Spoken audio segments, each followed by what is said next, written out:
When Nicola Sturgeon became First Minister, 6,200 children and young people were on a mental health treatment waiting list. 25% were waiting over the target of 18 weeks, and 221 have been waiting over a year. That number is now over 10,000 on a waiting list, 44% waiting over 18 weeks, and over 1,300 waiting over a year. These failures have consequences, and here's just one. A mother contacted me about her son. He was diagnosed with autism 10 months ago, but was told he would have to wait to see a psychiatrist before medication could be prescribed. He's still waiting. In that time, his condition has become worse, and he's begging for the medication, in his words, to sort out my head. He is 8 years old. First Minister, why does an 8-year-old have to suffer with no support for almost a year? First Minister.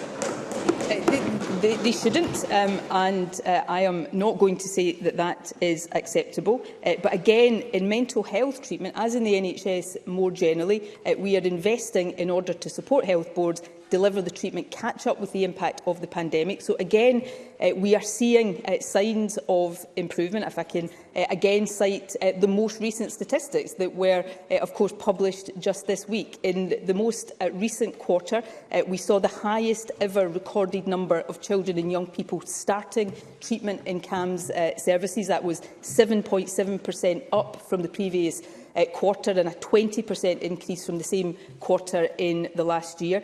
We also saw an increase in the number of CAMHS patients starting treatment within 18 weeks of referral.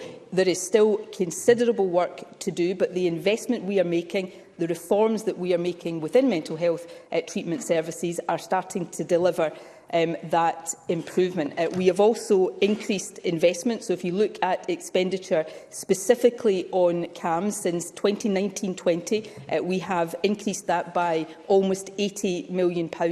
That is, I think, a 14% increase. Overall, mental health expenditure has risen by almost 9%. So these are tough challenges. Nobody says otherwise. We cannot magic away, as much as we would all love to, the impact of a pandemic, but we are supporting the health service to recover from the pandemic and to see more patients more quickly. And that work will continue with the focus it needs and deserves. Anna Sarwar. As much as the First Minister might want to try and blame the pandemic, she can't blame the pandemic for this one. This happened before COVID, and let me give her the stats.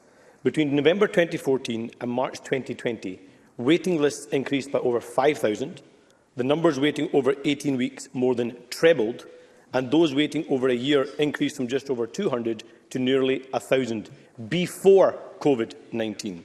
But these statistics don't show how broken this system is. I was contacted by another mother whose son was seen after waiting 18 months. His treatment made a difference but ended in June last year. But his condition started to deteriorate by August, and he was put back on a waiting list.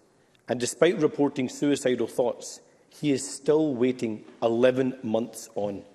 After waiting months already, why does a 14-year-old who has been referred, who has been seen, and who is now reporting suicidal thoughts have to start from the beginning again?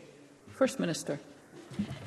I'm not going to comment on individual cases. I'm, of course, always happy to look at individual cases if these are sent to me. But in terms of the treatment that young people are entitled to expect when they come forward to CAMHS services, one of the other things that has been done in recent times is the publication of the National CAMHS Service Specification, which sets out clearly levels of service. That's backed by £40 million of additional investment, and we are investing in more staff, but also, of course, reforming the way mental health services for young people work. Where young people need specialist services, they should be available, which is why the improvements that I have talked about in my earlier answer don't go far enough, but are important.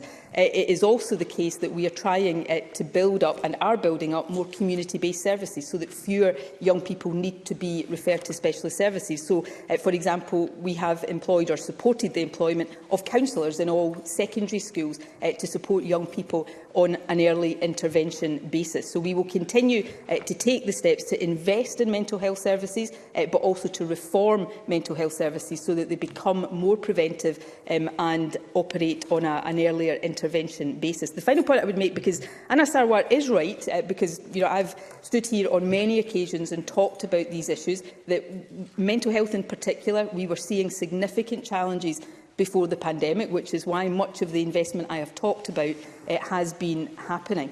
Partly this is because that more and more people, as the stigma of mental health reduces, more and more young people are coming forward for help. That is something we should encourage and be positive about, but it makes it all the more important that the investments and the reforms that I am talking about today here happen and continue, and that's exactly what the case will be. Anna Sarwar. Two cases I've cited are not individual cases. They are demonstrative of a wider systemic problem.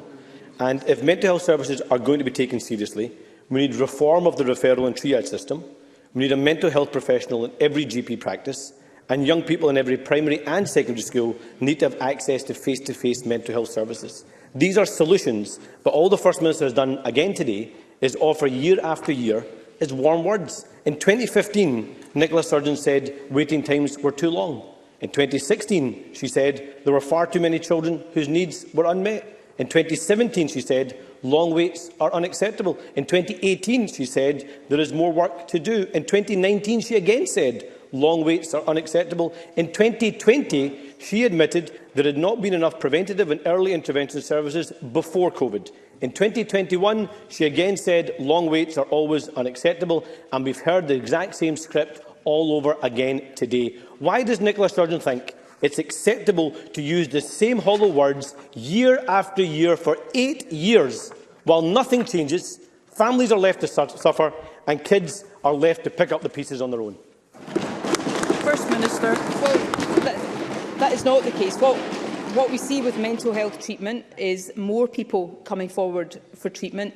More people are being seen for treatment, but we are building services. So Anna Sarwar has put forward what he describes as solutions. He has not said anything today that is not already being done and happening. So, for example, we are right now recruiting 800 additional mental health workers for A&E departments, GP practices, police station custody suites, prisons. We're funding 1,000 additional staff to be in community mental health to build resilience there and ensure that every GP practice does have access to a mental health and wellbeing service. We are recruiting 320 additional staff in child and adolescent mental health services. We already see CAM staff at a record high, and so all of this is being done. More people are coming forward, but we are seeing more people treated. The fact that I mentioned, I think, in my first answer, which Anna Sarwar has glossed over, is that in the figures published this week for the most recent quarter, we saw a record high number of children and young people seen by CAM's services. So progress is being made because of the investments and because of the policies we are introducing. Is there much more work to be done? Absolutely there is, which is why we're going to get on and do it.